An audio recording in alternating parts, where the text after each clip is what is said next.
Hey everybody, welcome back to another edition of Rapid Recap here at Inside Nebraska. And before we get going, I encourage you guys to like this video, subscribe to the Inside Nebraska YouTube channel, get all of these videos dropped directly in your feed. Follow the Inside Nebraska Instagram and Twitter accounts. They're down there in the description. So you just click on those and give us a follow real quick. We've been growing the audience, growing the followers as things get going here for Colorado Week, and you can tell why, because it's really exciting time. Didn't introduce him, but with me as always is Tim Verghese. Tim, just let you sound off here. We're had a press conference with Tony White, Marcus Satterfield, Dylan Raiola, and a billion players, Husker players it seems, which is, we had 8 players available plus 2 coordinators, and that's one of those things where, all right, you can tell it's big game week. We've talked about Raiola so much, about the offense. We did it after the UTEP game. We did it like 3 different videos leading up to it.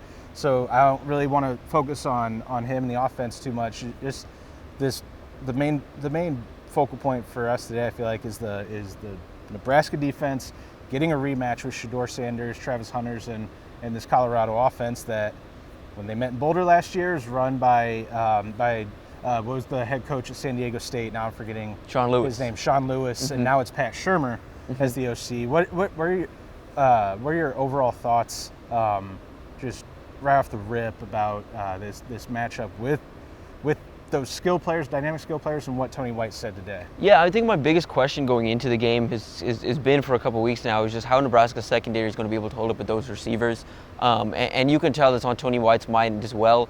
He mentioned, they're going to get the ball out to LaJohntay Wester, Travis Hunter, Jimmy Horn Jr., who had a big game last week.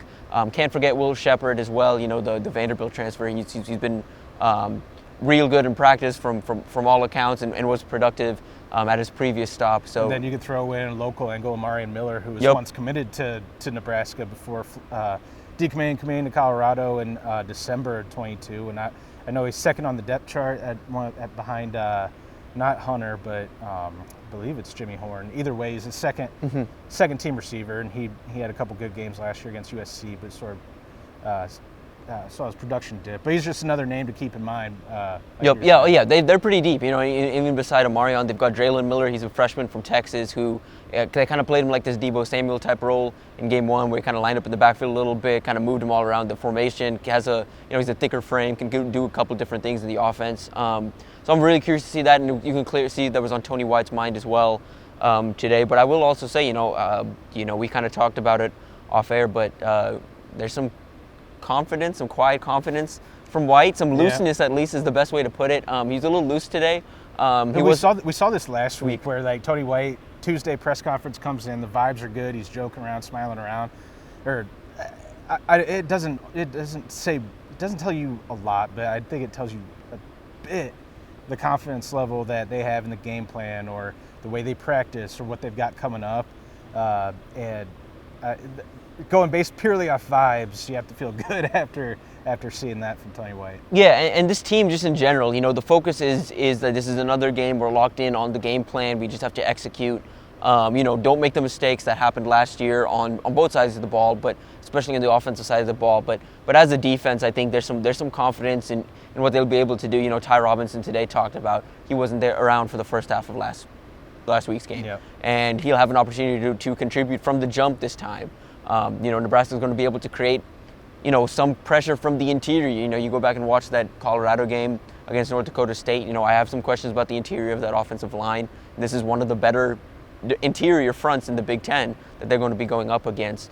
As a whole, I think it's just there's some confidence in the game plan overall, but this is an offense that can create and can score at will. Can score at any point in the field. Me and Steve talked about it in our video that's coming out tomorrow. The Nebraska football show on Inside Nebraska YouTube tomorrow. We talked about that, but we did talk. I don't think time of possession matters to a team like Colorado. No. They've proven over the last year it doesn't really matter to them because they can score at any point. And this defense just needs to be ready for that shot play at any point. And I think that it comes down to that secondary. I don't think.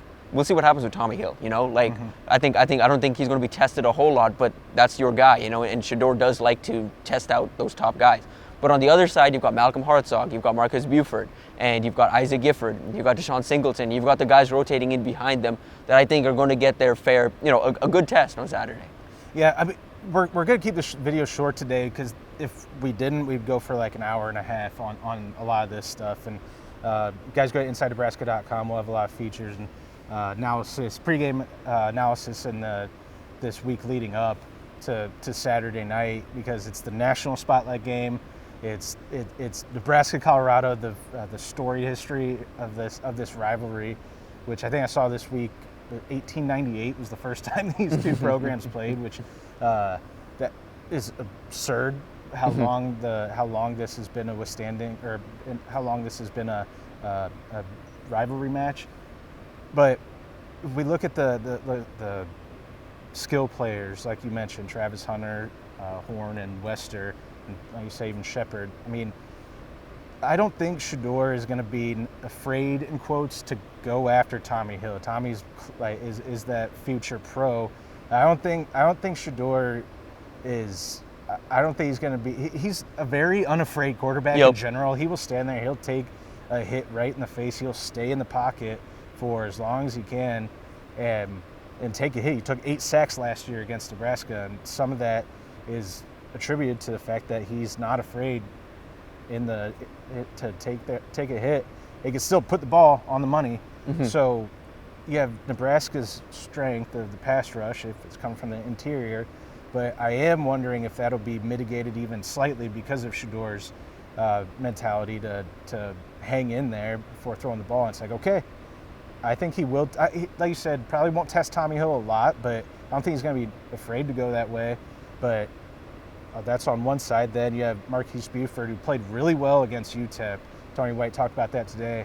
But Malcolm Hartzog gave up a long touchdown against a UTEP team that has that pace and is definitely not afraid to take a shot play, like you said, Colorado is. So I think they'll be looking to exploit some of those the weaker points of Nebraska's defense with the unproven or less experienced cornerback too in Buford. So again, only one game now as a college corner. And then the linebacking group that Nebraska has, trying to get them in space and take advantage of that. Of that. And I think something to keep in mind with Buford, there's something personal here for him. He played under Deion Sanders, played alongside Shedeur Sanders at Trinity Christian Cedar Hill back in high school before he went on to prep school. In Connecticut, right? Yes, up in Connecticut. But see, I know things. Yeah, up in St. Thomas More. But yeah, so with Travis or with Shedeur and that relationship specifically, there's a relationship there. Shedeur knows what Buford likes to do in coverage, knows him as a defender. I think there's going to be some friendly ribbing, okay, I'm just taking shots at you, throughout the game. So I'm curious to see how Buford reacts to that, how the defense reacts to that. Is there anything, I guess from the press conference today and from the players we've talked to, anything jump out to you just in terms of the levels of concern or areas of concern that this team feels like they have, or there wasn't really much talk about that today? They're pretty confident. Yeah, they sounded pretty confident. I mean, it's very different. That the dynamic is very real in this game of whether you want to call there. I know that some columnists elsewhere have called it like good versus evil, like national in the off season. Like a good versus evil, it's not good versus evil. It's just two very different ways to build a program and two very different approaches to this game. I mean, I heard that Colorado is saying it's personal, it's a rivalry, and Nebraska, for the most part, is staying grounded in the public eye of it's just another game focused on us, which they will be focused on us, on themselves, but it's not just any game. It's Nebraska, Colorado in a national NBC spotlight game. Pretty much Sunday Night Football, the same type of vibe where NBC does it big for Sunday Night Football. They put the same amount of resources into Big Ten Saturday Night. I think it's officially called, even though it's not a Big Ten game.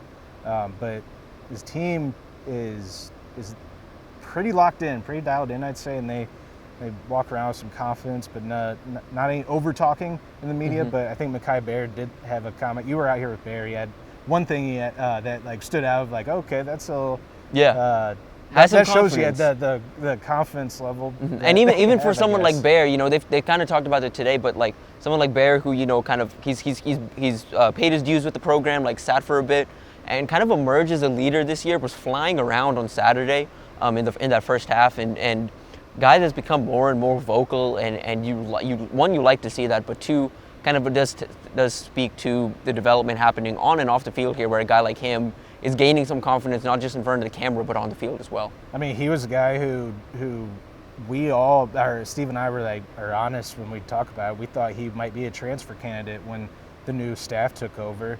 He stayed, and in the fall last year, his second year with the program, third year, even I think it was his third year, and only used on special teams and 0 snaps on the defense at linebacker.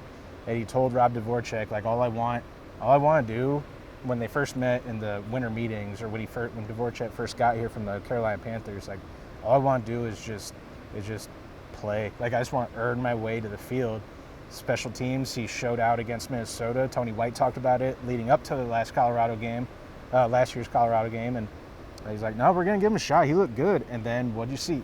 He had 2 snaps against Minnesota, like very minimal look, and then against Colorado he played career high, and then became a starter 2 weeks later. So then flash forward to this year, UTEP. He was the one who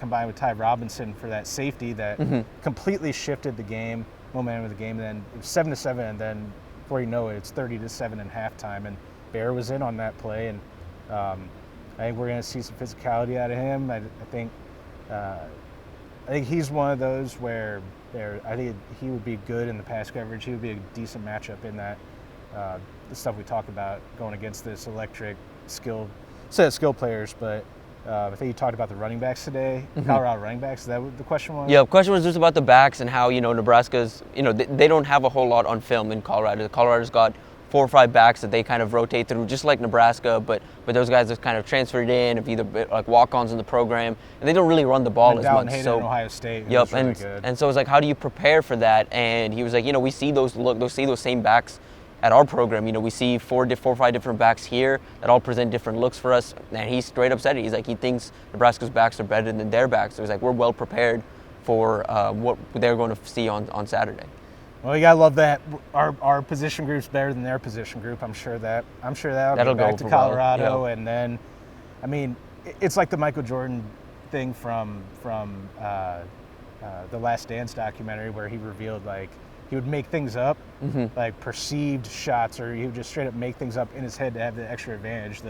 I took that personal. Well, that's one where you don't have to dig too much if you're the Buffs. Like, all right, that's going to be really easy to make it personal. Like, I'm sure Deion Sanders would be using his motivation in his running backs. Like, they think you're whatever.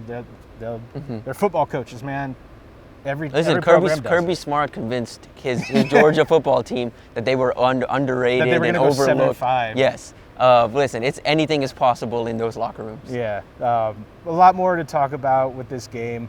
That's it for us. We're going to get out of here, but encourage you guys again to like this video, subscribe to the Inside Nebraska YouTube channel, get everything, all of our videos, all our digital content, including the new Nebraska football show with Tim and Steve, talking ball, talking UTEP, talking Colorado, I imagine, talking Dylan Raiola, and that'll be dropping there this week. Tomorrow, Wednesday. So again, encourage you guys like this video, subscribe to that channel to get all those videos dropped directly into your feed. Subscribe to InsideNebraska.com for more written coverage of the Huskers, and follow Inside Nebraska Instagram and Twitter down there in the description box. So for Tim Verghese, I'm Zack Carpenter. I'll catch you guys again next time.